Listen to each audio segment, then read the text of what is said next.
अगर हम court case की बात कर रहे हैं तो जेबीटी केस की बात भी कर लेते हैं, जिसमें जेबीटी टेट वाले जो बीएड धारक हैं उनको बैच वाइज भर्ती में कंसीडर करने के खिलाफ ये याचिका की गई थी। और इस याचिका में अब जेबीटी पदों के लिए बीएड धारकों की पात्रता से जुड़े मामले में, क्योंकि सुप्रीम कोर्ट में सुनवाई चल रही है, इसलिए हाई कोर्ट ने कहा कि सुप्रीम कोर्ट के फैसले के बाद अब अगली सुनवाई होगी, इसलिए अगला डेट इसमें नहीं पड़ा है। 617 जेबीटी शिक्षकों के पदों के लिए सीधी भर्ती की प्रक्रिया थी। ये बेसिकली जो बैच वाइज भर्ती है उसके लिए अलग से केस लगा था, उसको भी फिलहाल कंटिन्यू रखने के लिए कहा है, लेकिन ये कहा था कोर्ट ने कि फाइनल जो इसका आउटकम है वो सुप्रीम कोर्ट के फैसले से आधारित रहेगा, यानी कि वहां से ये प्रभावित रहेगा।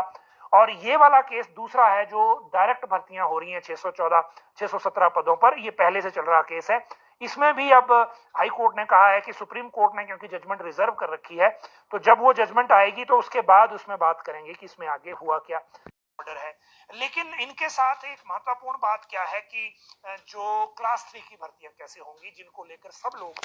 जानकारी चाहते हैं, खासकर जिन्होंने जो हमीरपुर कर्मचारी चयन आयोग के भंग होने के बाद वहां भर्तियां जो हो रही थी उसमें फंस गए हैं। देखिए, आज कैबिनेट की बैठक थी और कैबिनेट की बैठक में पब्लिक सर्विस कमीशन का रेगुलेशन चेंज किया जा सकता था अगर पब्लिक सर्विस कमीशन से कंसेंट आ गई होती। जो उनको रुकी हुई भर्तियां क्लास 3 की जो हमीरपुर कर्मचारी चयन आयोग में बीच में फंस गई, जो प्रोसेस में चल रही थी, उनको करने को अगर पब्लिक सर्विस कमीशन अपने यहाँ उन भर्तियों को ले लेता। लेकिन एक हफ्ते से ज्यादा का वक्त हो गया, लेकिन अभी तक भी पब्लिक सर्विस कमीशन ने सरकार को जवाब नहीं दिया है कि वो क्लास 3 की भर्तियां जो हमीरपुर कर्मचारी चयन आयोग के दायरे में थी या वहां फंसी हुई थी, उनको लेना चाहता है या लेने के लिए तैयार है। अब दो इसमें सिनेरियो हैं। पहली बात ये कि अगर पब्लिक सर्विस कमीशन लेगा इन भर्तियों को, तो वो एक्स्ट्रा स्टाफिंग की डिमांड करेगा और एक्स्ट्रा कर्मचारी मांगेगा, क्योंकि जितने इनके पास हैं वो ऑलरेडी पूरी तरह से उसी काम में लगे हुए हैं। नई भर्तियां क्लास 3 की लेंगे तो इनको स्टाफिंग की जरूरत पड़ेगी। दूसरी बात क्या है जो अभी तक असेस किया जा रहा है इवन कार्मिक विभाग के द्वारा भी, कि अगर पब्लिक सर्विस कमीशन ने भी ये भर्तियां ले ली जो हमीरपुर कर्मचारी चयन आयोग में फंसी हुई हैं, तो वो पुरानी भर्ती के रिकॉर्ड को लेने के बजाय वो उसी भर्ती को नए सिरे से करना चाहेंगे और उस रिकॉर्ड को एटलीस्ट नहीं लेना चाहेंगे जो विजिलेंस की इंक्वायरी के अंडर है। अब हम ये अप्रीहेंशन पे बात कर रहे हैं, पहले जो कार्मिक विभाग के अधिकारियों को भी लग रहा है कि ये सिनेरियो आ सकता है। अब अगर ये सिनेरियो आया तो उन लोगों के लिए बहुत ये एक तरह से बुरी खबर होगी जो अपनी भर्ती जल्दी कराना चाहते हैं। फॉर एग्जांपल ड्राइंग मास्टर वाली कैटेगरी, जिनमें से एक एफआईआर हो गई है, 2 के पेपर लीक का मामला भी हो गया, मनी ट्रेल भी मिल गई, लेकिन अब भी सबको लग रहा है कि रिजल्ट निकल आएगा, क्योंकि मुख्यमंत्री से जब जितने लोग मिलने आए, मुख्यमंत्री ने कहा कि हम भर्ती रद्द नहीं होने देंगे, ऐसा आश्वासन दिया है। लेकिन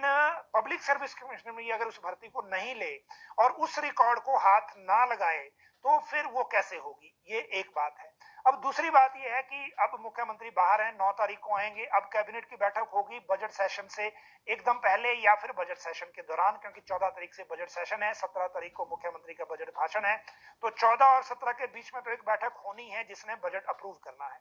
तो अगर तब तक पब्लिक सर्विस कमीशन से कुछ आ गया तो हम उस रेगुलेशन को अमेंड कर सकते हैं और क्लास 3 की भर्तियां पब्लिक सर्विस कमीशन के मैंडेट में डाल सकते हैं। लेकिन अगर आया और शर्तों के साथ आया कि हम उस रिकॉर्ड को नहीं लेंगे जो विजिलेंस की जानकारी के, विजिलेंस की जांच के दायरे में है, और उन भर्तियों को भी डिक्लेयर नहीं करेंगे जो विजिलेंस की जांच के दायरे में है, तो फिर राज्य सरकार के लिए ये डिसीजन लेना होगा कि वो क्या उसका होगा। दूसरी इसमें बात यह है कि मान लीजिए जो ओएसडी ऑलरेडी वहां नियुक्त हैं, आयोग तो भंग हो गया, लेकिन जो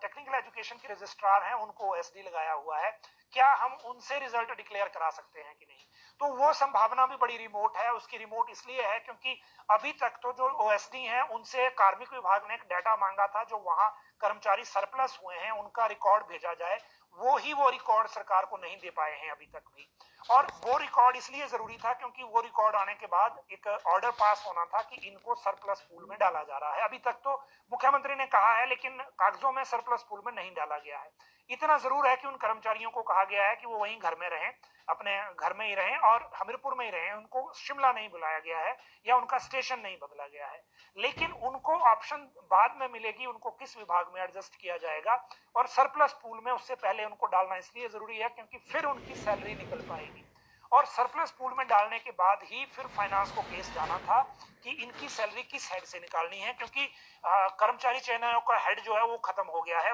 आयोग के भंग होने के साथ ही। तो ये एक अलग जो टेक्निकल मैटर है जिसका अभी हल होना जरूरी है। इसीलिए जो